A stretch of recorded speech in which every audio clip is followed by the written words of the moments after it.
also, I put on my metrics glasses, all my analytics glasses for all those nerds out there. But Thomas Bryant's jockstrap, get him out of here! How does that not indicate to you, like, hey, sometimes, like, these prospects are awesome? Ramos, get back! They snatched that chain, boy. Get back! What y'all gonna do about it? Popeye snatched that chain. Get back! We want that snack wrap. They got 3 flavors. Y'all got 1. Get back! Hey everybody, welcome in to the Big Factor here on the Big Play Sports Network, presented by FanDuel. I'm Ryan Tyler. He's Jack O'Rourke. He's Nick Pannone. He is Project Patrick McGuire on the ones and twos. The exciting Whites episode, huh? Yeah. Rob Watson out. He's on assignment doing a very special mission here at Big Play, so he will not be joining us, but that is okay, guys. Good morning. It is Wednesday, November 19th, 2025. How are we today? I'm doing well, guys. I don't know about you. I'm excited for the show today. College football playoff rankings came out last night, so I was super hyped up about that. LeBron's back doing his thing. I mean, great day in the sports world. You aren't lying. Well, we start here talking about the Cleveland Browns and quarterback Sheduer Sanders expected to take his first practice snaps with the Cleveland Browns' #1 offense this afternoon. That comes after fellow rookie Dylan Gabriel, of course, suffered that concussion late in the first half on Sunday's loss to the Baltimore Ravens. Not official yet, technically. I have not heard the words come out of Kevin Stefanski's lips that Sheduer Sanders will be starting Sunday's game in Las Vegas. However, that is the expectation. Also, the expectation is that quarterback Bailey Zappi will be backing up quarterback Sheduer Sanders. Last week, Sheduer Sanders got it in the second half, and something pretty crazy happened. The fact that Sheduer Sanders, the big topic was no first-team reps with the team. Browns guard Wyatt Teller said following that loss, he'd only heard Sheduer Sanders' cadence maybe 1 or 2 or 3 times his whole off season. Well, now Sheduer Sanders going to get a chance to improve the chemistry with his linemen. I have a question about that quickly. Aren't the backups supposed to mirror the starter's cadence, though? Like, isn't it supposed to be the exact same thing? I believe in certain ideas of spot starts, yes. But it's funny because Charlie Batch actually was just talking about this on the snap count.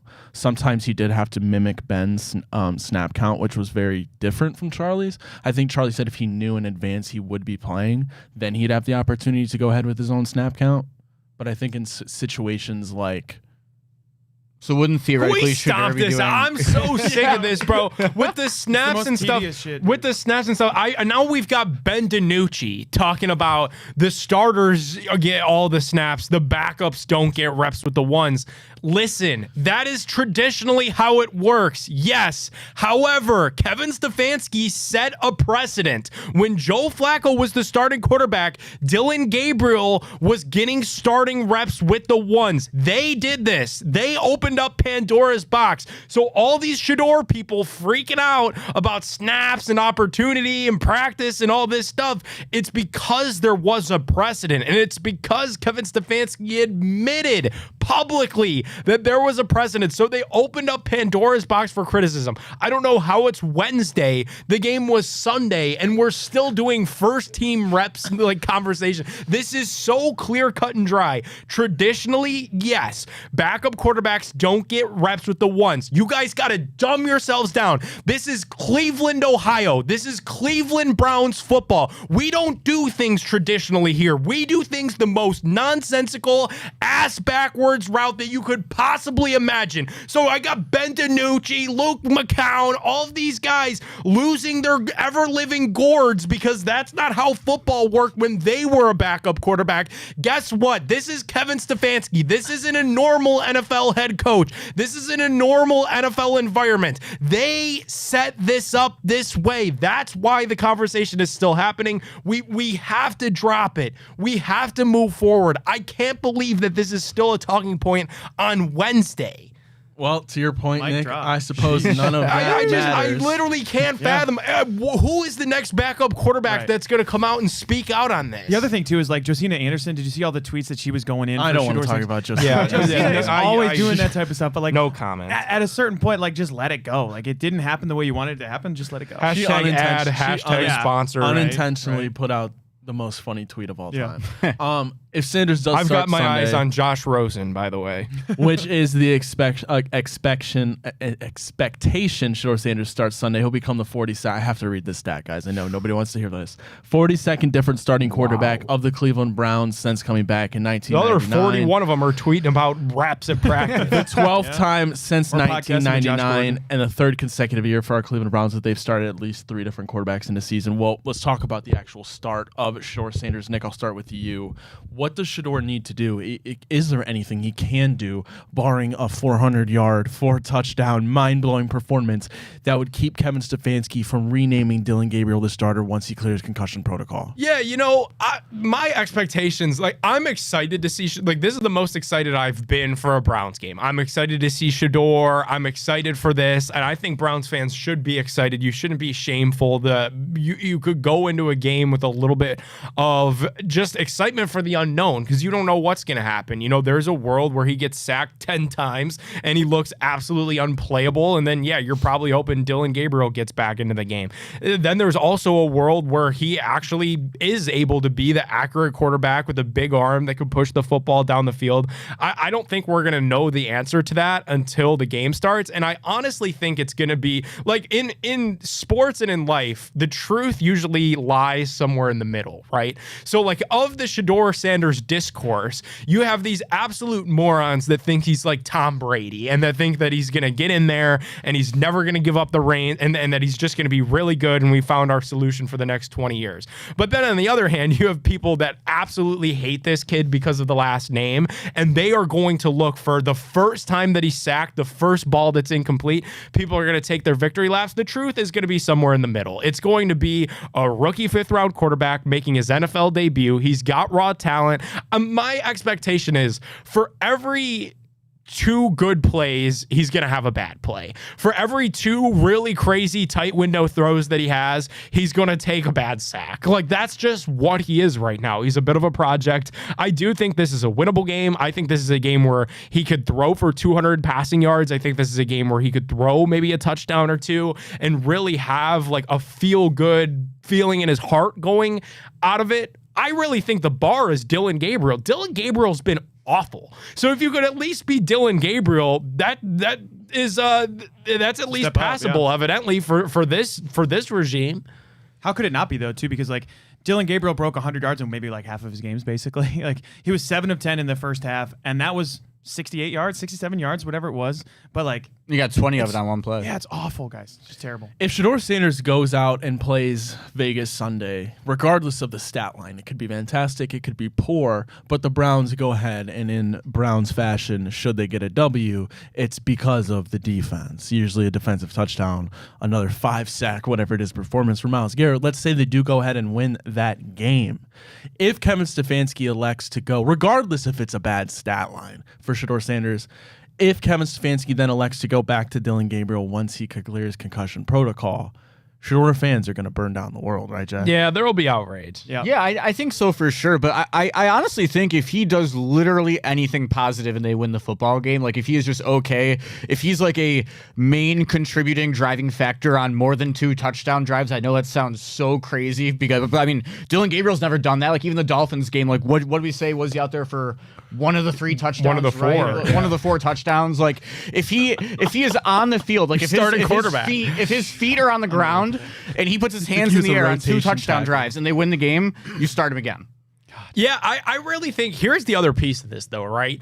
Because all the Colorado fans and the Sheduer, the mafia, these people will tell you that he's a guy that, the reps don't matter, the practice doesn't matter, the opportunity, the situation, it doesn't matter. Winners go out there and they win. So that's the opportunity that's in front of him. Against all odds, in kind of a Cleveland Browns fashion, you have an opportunity to replace a quarterback in Dillon Gabriel that's been bad. If you go out there and actually look good, we're talking about the stat line just being pedestrian or whatever. What if he goes 17 for 25 with 225 yards and 2 touchdowns? That's night and day better. That's night and day better than anything that we've seen out of Dillon Gabriel. And those are pedestrian starting quarterback numbers in the National Football League. Our view is clouded because this Kevin Stefanski offense hasn't had a quarterback quarterback put up those type of numbers since Joe Flacco in 2023 against some pretty bad defenses. But that's another thing too. This is a bad Raiders defense. Like, I really think Sheduer Sanders, if he is what he's sold to be, he has an opportunity to take the reins for the Cleveland Browns starting quarterback, put up a good stat line, get fat on a bad team, throw a couple of cool touchdown passes. And you're right. Like, the people, the mafia will be so mad that you won't be able to go back to Dylan Gabriel, even if he's cleared, if you put together a really good People will no riot. debate I mean, people show. will be So pissed. that this is what I think is Nick. You started the show about how first team reps is the mass topic that everybody's talking about, and you're annoyed that it's still Wednesday. I think the next topic that's going to be like that is Kevin Stefanski's decision on whether Deshaun, God no, I'm not Deshaun, whether Sheduer or Dylan Gabriel continue Rid to that start. evil from your mouth. Because let's start this at this baseline level. If Sheduer loses on Sunday and Dylan Gabriel passes a concussion protocol, I think it's pretty fair to say and obvious that Dylan Gabriel will be the starting quarterback again, correct? Yeah, Moving I think absolutely. We start there, right? Okay, now let's go to the point where if the Browns do pull out this win, Sheduer goes a pedestrian, 60 completion percentage, throws a touchdown, a pick, the run game gets going, defense maybe scores a touchdown, and they win that game. Very pedestrian from Sheduer. Don't you think Kevin Stefanski goes back to Dylan Gabriel despite the Browns even winning, though? No, I think you do a 100%. PR move, and I think Dylan, because he's also in concussion protocol and he's a rookie quarterback who has 2 terrible offensive tackles, I don't think it's crazy to say, hey, like, we're going to slow Dylan down a little bit here, just give him 1 more week, and then that gives Sheduer almost like a second audition. Okay, if he improves on that or builds on that and you win, okay, maybe you go back to him again. Okay, if he proves that he turns back into a pumpkin at midnight or whatever, then okay, Dylan's now more rested off a concussion, you go back to him when that happens. I would love for that to be true, Jack, but I just don't see any world where that does happen. I think Kevin Stefanski and Andrew Berry are so so gun ho for this Dylan Gabriel. Well, then they're assholes. Well, they're on different pages, guys. They're on different pages, pages right now. They're not even in the same room. So no Kevin matter what, they're Stefanski going and back Tommy- to Dylan Gabriel. And I mean, maybe they're that's the coaching right for their decision. jobs, so you No matter can't. what. And Sheduer fans don't want to hear that, and I'm a big Sheduer guy. I kind of agree. Like, if he goes out there and wins, keep the wheels rolling. There is Ride almost any momentum nothing to he get can through do. this season you possibly can, but we know that's not how the head coach and them operate. There's as almost an nothing he can do organization. to win this starting job. Nick, so I think there is. Yeah, I think there show is. I really Okay. don't. Dylan Gabriel got the ball in the red zone twice and got 6 points and had negative 45 yards. I'm not Like, talking he's not about that people good. being rational. I'm not talking about people being rational here, Jack. I'm talking about what the Cleveland Browns are going to do. Like, for that's- years and years yeah, and years, that's what that's we're talking true. about with Kevin Hogan, Deshaun Kaiser.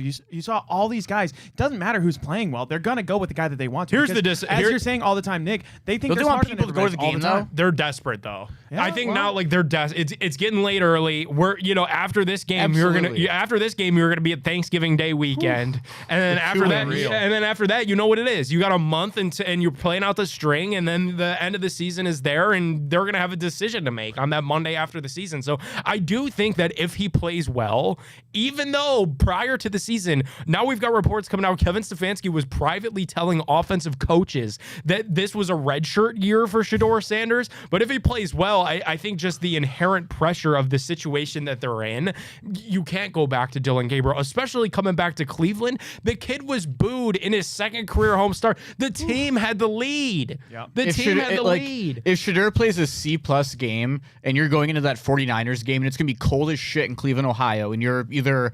2-9 or 3-8, how many people will be there if Dylan Gabriel's starting quarterback? But again, I mean, Jimmy cares about that. I'm above all else. Like, Jimmy cares about that. And And I know he that- also came out and said before the year, I want to see them both. And at the end of the day, he's the one who's building the new stadium and pays everyone's contracts. He also said that 3-14 wasn't going to be good enough, and that's where we're tracking. That's Yeah. true, but I just go back to Kevin Stefanski beginning, and situation has completely changed than it was 7 months ago. 100%. But going back to almost going to treat this like a redshirt year for Sheduer. He was thrusted into starting Dylan Gabriel too earlier than he wanted to because of the trade for Joe Flacco. Is it going to be the same thing? He's getting thrusted into. He doesn't have a choice. He has to start Sheduer. No, it's a different topic of whether he wants to or not, whether he actually believes in Sheduer as a prospect or not. But I guess let me ask you guys this. Is there a world where, and this would have to take, of course, Sheduer winning the starting job, that Sheduer Sanders saves?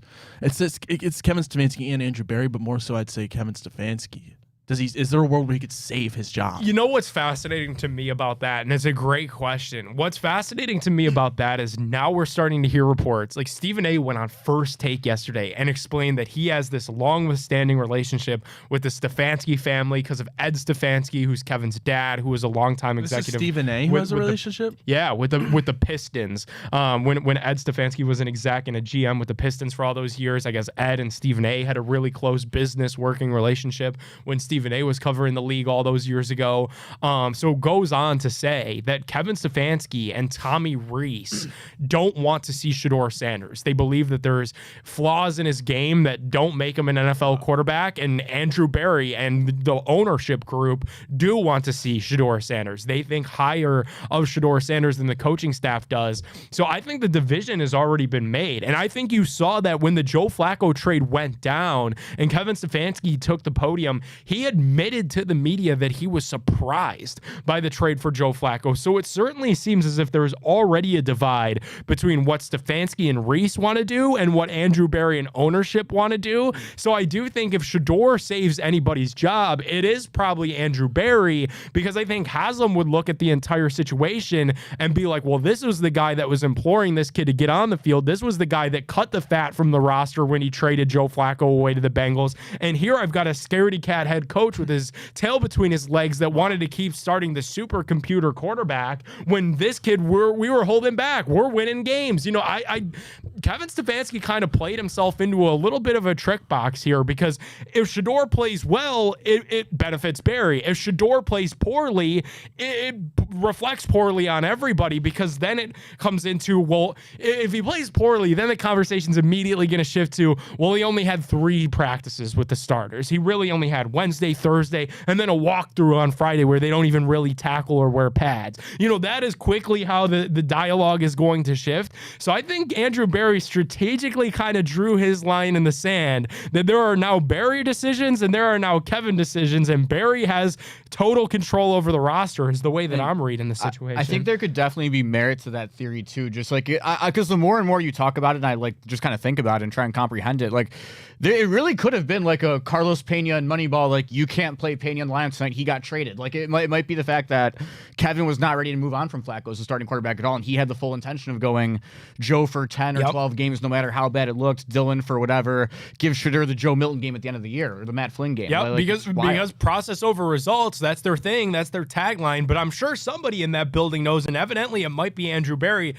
Okay, process over results, that's cool, but at some point this is a results-oriented business. You can't mean where they can go 7-100 before they fire him? No, and you could do your Joe Flacco thing for 10 to 12 games. That's the plan. That's our process. Whatever. But if you're 0-12, goodbye. Well, here's the interesting part of that too, is because if we're talking about Sheduer Sanders potentially saving Kevin Stefanski's job because he plays well, okay, that's great. You're finally starting to get wins. But now I look at it as, well, you're the guy that didn't want to play the guy that got us all these wins. So now are we still, despite the wins, does that translate to continued trust in Kevin Stefanski? I think it does. I have to say, I think that it does. But winning, here's the thing. But you know what I mean? Winning cures all. Winning cures all. If they're winning, the narrative would be, okay, good, and Kevin could spin zone this in his own right. Kevin, the quarterback magician's back. Right, Yeah. Kevin could spin zone this in his own right and say, see, look, he wasn't ready, but when I finally started giving him the reps, when he finally started to get the opportunity, when we finally started to slowly bring him along,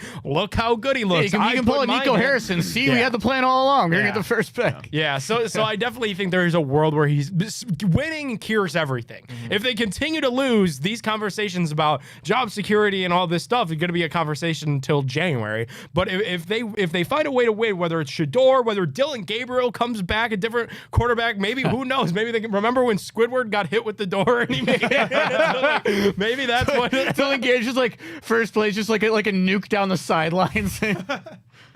Oh, fellas. The weird thing too is like, you talk about winning cures all, like, yeah, it does, but like in Cleveland though, it still doesn't fully cure everything though, because like Baker Mayfield, he had the era at the beginning of his career where he came in I don't even know what week that was against week 3. Against the Jets. Didn't really save, Hugh Jackson's job. That's because you were so far in with a coach like that. I'm not saying Kevin Stefanski, 2-time coach of the year, whatever. I'm not saying he's Hugh Jackson here, but at the same time, like the GM and the owner are going to be so like just against any logic in this situation, in my opinion, that I don't think Sheduer Sanders really is going to have that much of an impact. I think he's going to kind of just whatever Jimmy wants to do with AB and Kevin. I think they're gone regardless. But they have 7 games left. So like, barring something unforeseen, How many do you have to win to stay?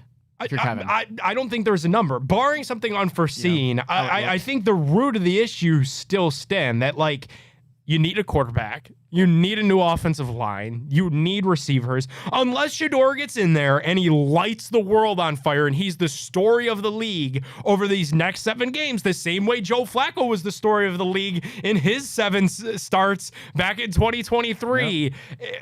Unless Sheduer does that, you know what this is. You know that this is a bad football team. You know this is a zombie head coach with a general manager that mismanaged a ton, and that they're in year 6, and the roster is without debate in a worse spot now than it was when these guys took it over. So I think we're getting lost in the debate a little bit because everybody's excited to see Sheduer, and there's so many directions that this can go if he plays well, if he plays poorly, all this stuff. But with 6 games remaining and you know the last 2 being against the Steelers, that's at home, but then against the Bengals, that's probably a meaningless Week 18 game. You're probably like big picture, you still got the same issues as you did a couple of days ago when we thought that Dylan Gabriel was going to be the quarterback for the foreseeable.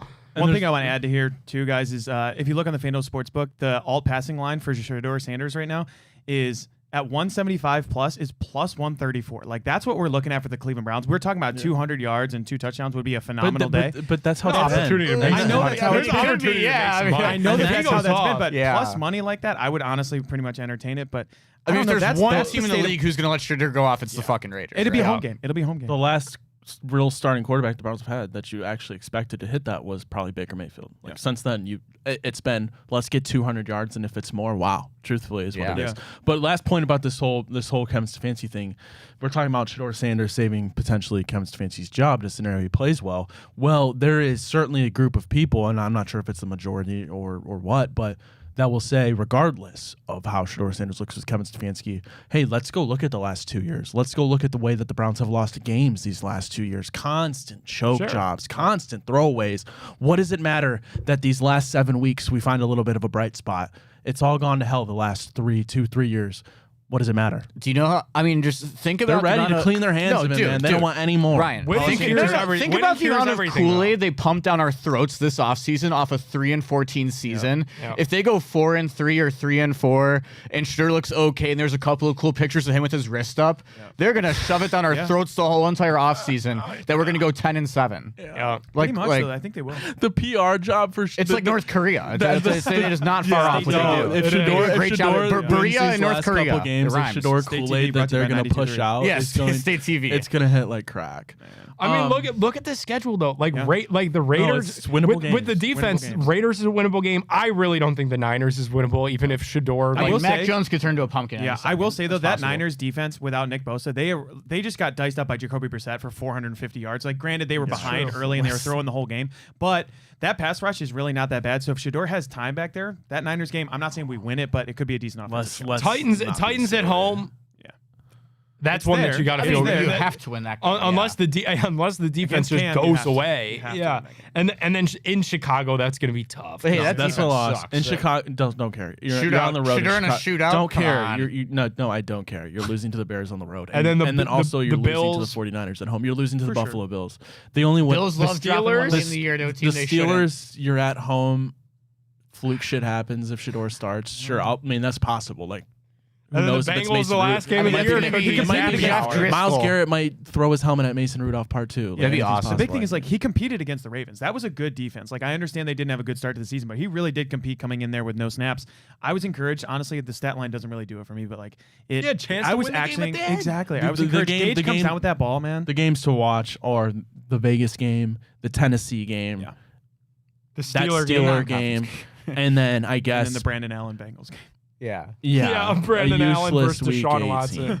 Because what's gonna like if Hey, who we'll wants talk Deshaun about, for we'll talk about Trump? Anybody But in for I quarterback? need you to tell me about Our good friends over Garage Beer. Yeah, guys, we got Thanksgiving come up. It's only about a week away here. I brought Garage Beer to the Thanksgiving last year. It was actually a huge hit, too. Nice. So they got those 2 flavors, the Classic Light Lager and that Classic Lime. No frills, no bitterness, no IPAs, just beer the way you want it to taste. Is that beer flavor beer. Scan the QR code and give their website a visit. That's drinkgaragebeer.com. To find local retailers near you who sell Garage Beer, you can pick some up for Thanksgiving or the football games. Ohio State, Michigan coming up. Pick up some Garage Beer. That's visit drinkgaragebeer.com. All right, guys, we got more NFL headlines to discuss. Jamar Chase. What are you doing? doing? Dirty. Suspended 1 game by the NFL for unsportsmanlike conduct after he spit on Jalen Ramsey's face during the Steelers' win in Week 11 over the Bengals. Jamar Chase, again, suspended for the game against the Patriots. He'll also forfeit his weekly paycheck of damn near $500,000. It is with like with the game $60,000 bonus. per game active bonus. Yeah. So the total it is $507,156. If you ever wondered what Jordy Nelson, Packers legend, was up to these days, well, he was the one that appealed Chase's suspension I got a good on the giggle out of it. NFLPA. I got a question. Is spitting on another man the single highest form of disrespect? Pretty much. We've seen it twice this season. Are there any pictures of Chase spitting on Bubba? Confirmed? No. I don't know, man. I just think my biggest takeaway of this story is the fact that Jamar Chase was like, "Yeah, I didn't do it." And then there's clear just as day. there's clear as day fucking videos. Like, would you not think there's be one video on the internet of it? Like, he's an idiot. I know, like, at least give me the courtesy of, Hey, maybe some came out and I didn't realize. Yeah, Not, or, no, it or, didn't or happen. even like, You hey, maybe like hey, I got too hot. I messed up. I apologize to Jalen. It was a I talked to milky. him after It the was game. a milky Yeah, loogie. it was gross. You know, I mean, no, it was a he- milky one. There might have still been some like Gatorade in his mouth or some shit from the sidelines. You That, guys like know Glacier Cherry. Phil Taylor, who Yeah, dude. hosts Top Dog Show, he got spit on. We talked about it on Tuesday. By who? On the yesterday. Yeah, he got Ray spit on by Rice. Ray Rice and absolutely just clocked him. He got a Known 15 good person. known good person, Ray Rice, but Phil got 15 yards. The first play of the game, by Walter the way. Payton Ray Man of Rice. the The Year first play of the candidate. game, Yeah. Phil just Yeah. clocked So check out that. Honestly, check out that story on Top So Dog. is there anything more disrespectful? Or is that the high? I think that might be one of the highest forms, if not of disrespect. If is putting your mucus on somebody else's skin. I mean, short of I like think- teabagging someone, which I don't So think you that's really the do thing, in too. public. Like, I So think that's that the probably thing. would be number one. Yeah. Christian Wilkins, right? That I don't know. defensive I lineman might for- rather have somebody's. I'm sorry, Pat. I might rather have somebody's nuts on my forehead for a That's second. what Christian Wilkins was doing for for a second. in Than Clemson. somebody going That guy's a loser. then But hawk he's so- toing on my face. Like, Yeah. I mean, there is something so degrading about that too. But like, even Christian Wilkins, he was grabbing people up where you're not supposed to when he was playing for Clemson. And video came out of that when he was playing against Ohio State. I think that was in the Yeah. a lot of Walter I Payton remember Man of the that. Year That was- candidates I involved mean, in here's the the thing. segment. I don't even think Christian Wilkins was trying to be disrespectful. Yeah, he was just trying to be a menace. He was freaky. He just wanted to be a freak. He was trying to be a menace, man.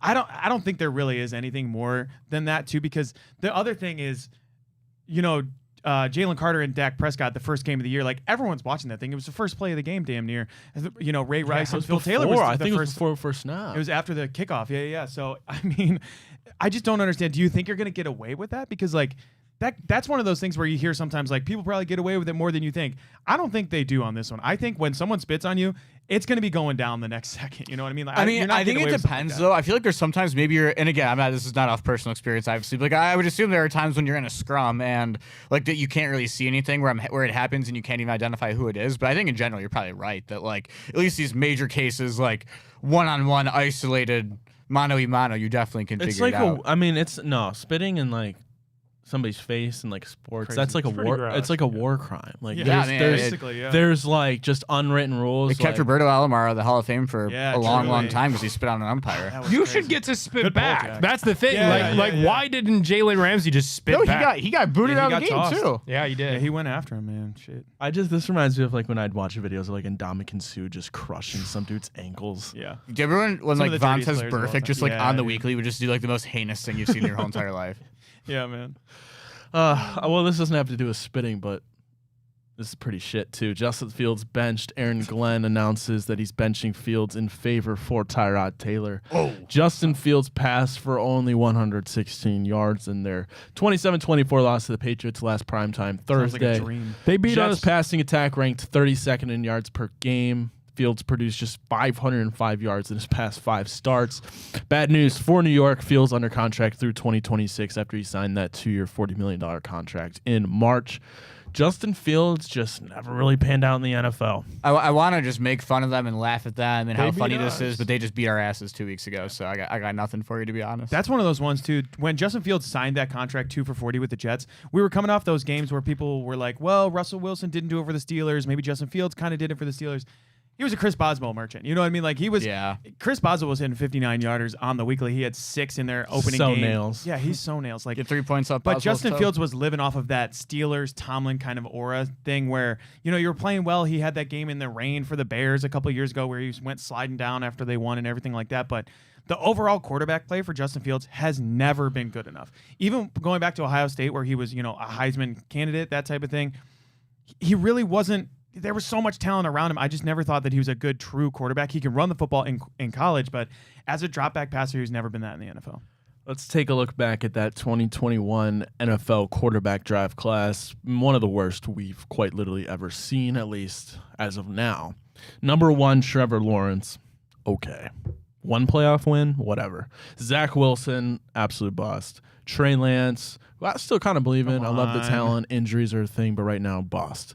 Number 11, Justin Fields, bust. Mac Jones, maybe he'll be the next resurgent. Sam Darnold. If you could bet on this in sports books, wouldn't that be like the highest odds? Like Mac Jones, the next Sam Darnold, Baker Mayfield career arc. Well, I know if you ask Yeah, Kevin probably. Stefanski, it's Kenny Pickett. Sure, but beyond that, Kyle wait, not Trask. tonight. Then we're going in deep into the dirty third round. Or is it still the second round? Maybe Kyle Trask, Kellen Mond, Davis Kyle Mills. Trask. Didn't we have Kellen Mond for a hot Yeah, second we in the did. preseason one year? Twice. We had come on like more than once. Oh, wow. Kyle Trask, they said he was going to beat out Baker Mayfield and then lost that. I one. remember that. I do remember that, actually. That was wild. People were ready, and he was like spiking throws to the trainers. In Florida, training, right? Yeah, he went to Florida, and he was spiking throws to the Bucs trainers in a training camp. He was bad. All right, well, let's go from bad to very, very good. In fact, historic. LeBron James returning to the NBA floor last night. He made a season debut when the Lakers 140-126 win over the pretty bad Utah Jazz. LeBron James, that marked the beginning of his league record 23rd NBA season. 11 points, 12 assists, 3 rebounds in 30 minutes. And I said a historic debut. This is why. LeBron again extends his double-digit scoring streak of 1,293 games, every game in which he's played since January 6, 2007. With the start against the Jazz, he became the first NBA player, as I mentioned, in history to play 23 seasons. That breaks a tie with Vince Carter. LeBron entered that game just 50 games behind Robert Parrish. Celtics great for all-time lead in games played. He's now just 496 assists behind Jason Kidd for number 3 on the all-time list, and his 2 3-pointers in their victory last night made him pass Reggie Miller for number 6 on the all-time NBA list for 3-point awards, or excuse me, for 3-point shots made. I mean, Nick, I know you're a LeBron guy. What's the argument that people still have for the GOAT debate? How I is don't Is know. there still even one these days? Yeah, People don't really debate it at all. Yeah, you'll find people that will. I don't know. Like this is gonna be a fascinating story, like around the association to watch, just because like.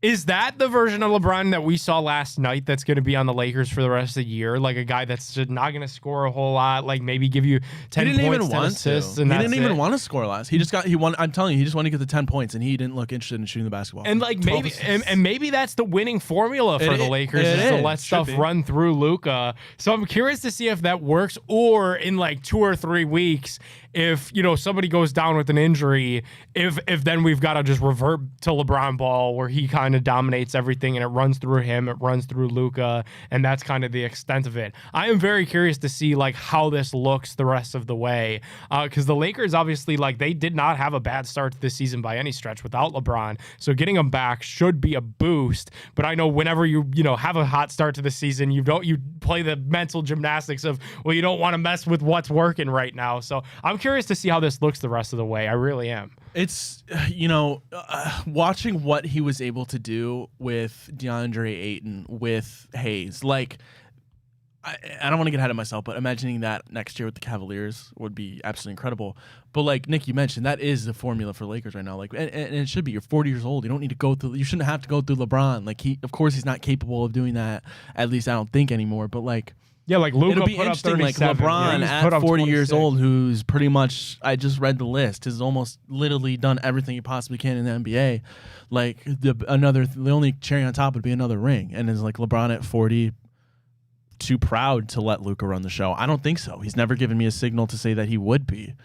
Yeah, like Luka Finals MVP would be weird. Because people would use weird. that. People would then use that like, well, you had to get the youngest guy in his prime. Yeah, but look at Steph. You know, like look Right. at Steph. You know that. As if Steve Kerr didn't hit the But buzzer like that beaters for Jordan. LeBron Right. making his bigs better, being able to take the ball down the floor in transition. Like imagine that. I mean, I don't have to tell you guys like how good that'd be, obviously, but like with the Cavs next year.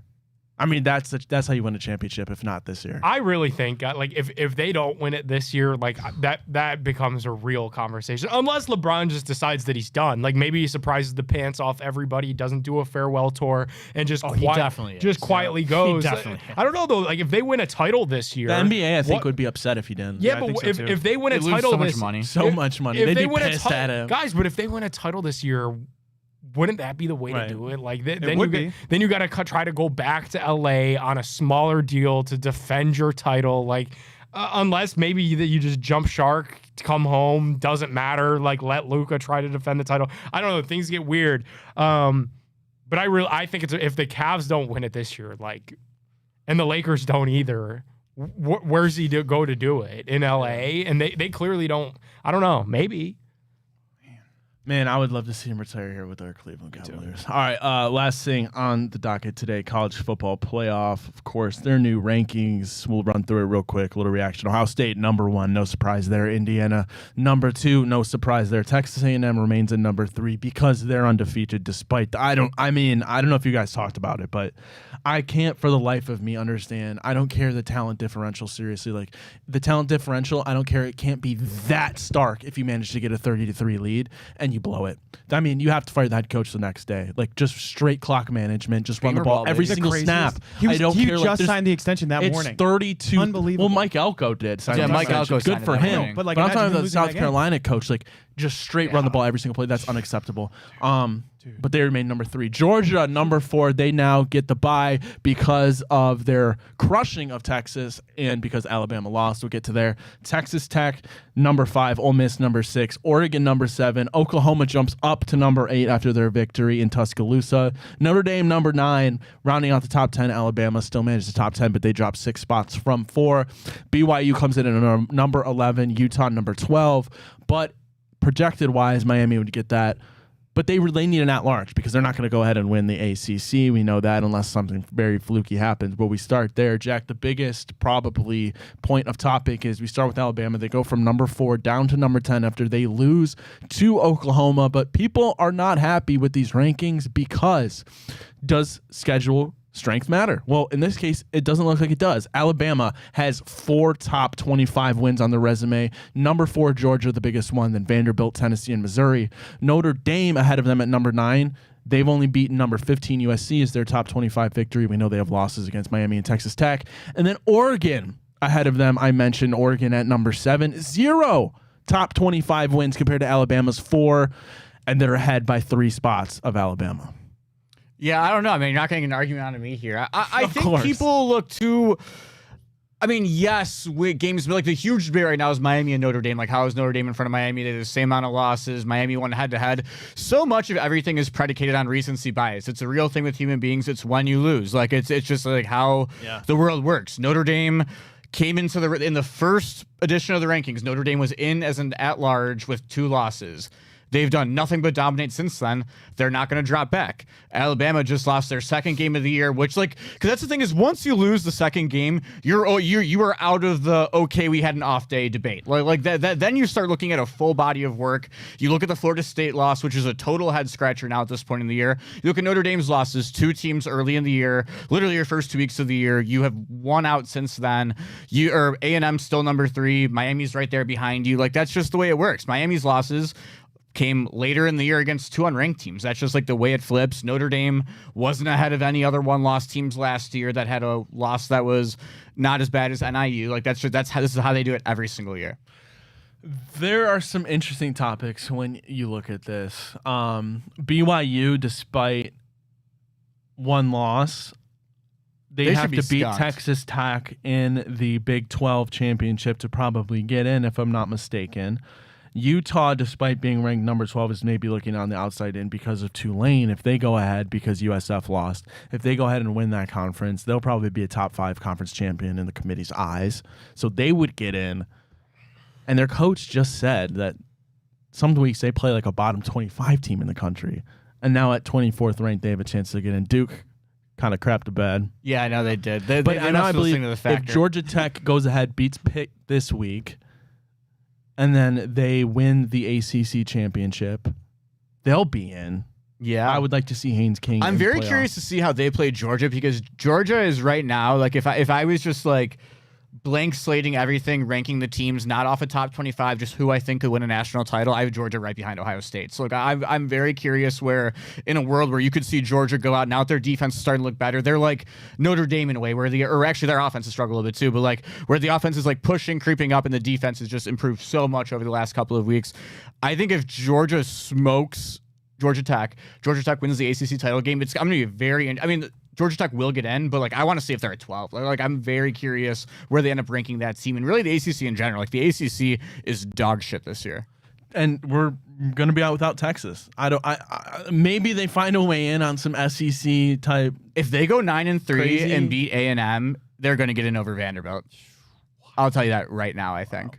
It's just money. That's It's all money and politics. There's no such thing as a committee and rankings. Like it's all they're going to put the biggest schools who will make the most money in, and then they'll throw their cake and whatever at the group of 5. That would be such a shame too, because Diego Pavia is such a dog and he's so fun to watch. Like he's the classic Industry plant. Okay, fair enough. But he's such a fun college football player to watch too, because like he had so much adversity that he overcame, and then he's over at Vandy now trying to lead them to. He had their first basically ranked wins at home for basically in program history. But it would be such a shame to see somebody like him not in the playoff. He's just like trying to steal Cam Skadabu's shtick. Interesting. I don't like it. All right, fair enough. Good comp. Okay. Right? Yeah, but he's not good at it. Did you guys see Cam Skadabu on Monday Night Raw though? Yeah, Throwing punches. People weren't happy with that. People were pissed about that. Why I didn't were people understand mad that at about all. that? Yeah, like Max Loeb what is made he a supposed to do? Like, rehab 24 hours a day? Like, Yeah. Yeah. Like guys do that. Like it's not Halliburton like he just fought did a. that. It's not like he fought a UFC fighter, guys. It is WWE. It is fake. It There was is not real. one punch thrown there. Like, Breaking news on the Factor. it's scripted. All right, Apologies. everybody. Well, we got to head out here soon. Nick, why don't you tell everybody about FanDuel? We'll unveil our FanDuel parlay of the day, and we'll head everybody out here on Wednesday. NBA tip-off here, FanDuel, your home for live betting. Even if you missed the start of the game or you just want to ride the hot hand, FanDuel has live bets on everything from who's going to score next to fourth quarter comebacks. Plus, you could even combine your live bets into a same-game parlay for a shot at an even bigger payout. So however you want to play, now is the perfect time to join, because FanDuel is giving new customers $300 in bonus bets if your first $5 bet wins. So just visit FanDuel.com/bigplay to sign up today. Play your game with FanDuel, the official sports betting partner of the NBA. Got to be 21 plus, present in select states, first online real money wager only. $5 first deposit is required. Bonuses are issued as non-withdrawable bonus bets, which expire 7 days after receipt. Restrictions apply. See full terms at sportsbook.fanduel.com. Gambling problem? Call 1-800-GAMBLER or visit rg-help.com. All right, Jack. All right, Jack.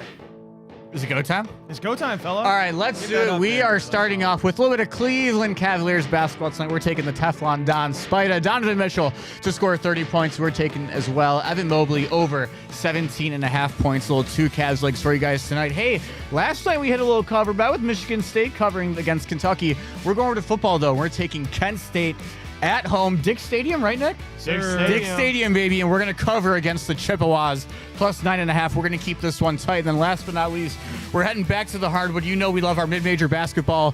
Bethune-Cookman, the Pittsburgh natives, are going to try and head on down to Athens, but we're taking Bobby's money line. OU's going to get this one done. Cookman? Is that their name? That's the name of a something like that? school? Is that how you say it? No? Yeah, yes, it is. Yeah, I said that right. Yeah, okay. I wasn't so- saying you didn't. I was just flabbergasted. Oh, I'm not going to lie. I'm a moron, so I thought you said it wrong. But okay. Donovan Mitchell, 30 points, 17.5 for Evan Mobley. Kent State plus 9.5. Ohio University basketball money line. Let's do it. Bethune-Cookman, what state? I just said it's in Pittsburgh, right? Pennsylvania, I bet. It's in Pittsburgh. Nope. No? Oh, wow. Oh, that's Carnegie Mellon. Carnegie Fuck. Mellon. Uh-oh. Bethune, West I'm Virginia. going to guess Maryland. Nope. It's got to be Nope. around here. Alabama. Oh man. Florida. What? Wow. Only And they're just scotting up to play this one in Athens, Ohio on a weeknight. Bethune Acceptance Cookman. rate? Acceptance We have rate? school. Yeah, what's the acceptance? You're gonna shock 99.9%. They play in the Southwest Athletic Conference. They're in the SWAC, and they're coming up on a Wednesday The night. acceptance rate, what would be your guess, Pat? 42. 99.9%. 88 to 90%. Oh, I mean, it's a walk-in. It's like It's the a Gemini walk. at Cedar Point. It's a walkover, guys. Bethune community. We gotta head out of here. Does Kevin Stefanski announce Sheduer Sanders as the starting quarterback by the end of today? Yes. No, I think he tries to pull a Coach Glenn and like keep it like, oh, who's it going to be? Bailey Zappi, Sheduer Sanders. You Will we heard it see here the big first. ticket though? Will we see the big ticket on Sunday? The big Yes. ticket will get That's an the appearance. real question. We've been dying I'm to gonna ask call Ryan it though. I'm this. gonna call it though. It's a kneel out. When Kenny Oh. Pickett puts on a masterclass, just I told you so. Geno Smith, 5 sacks. What if 3 he takes a interceptions. slide Kenny and Pickett's Devin coming Bush in just third like quarter. kills him? All right. telling you Hope right now. everybody had a great start to the morning. Appreciate everybody tuning in. Shout out Garage Beer. Shout out our great friends at FanDuel Sports. We'll be back tomorrow. Same people, same time. Until then, enjoy the rest of your Wednesday, and we'll talk tomorrow.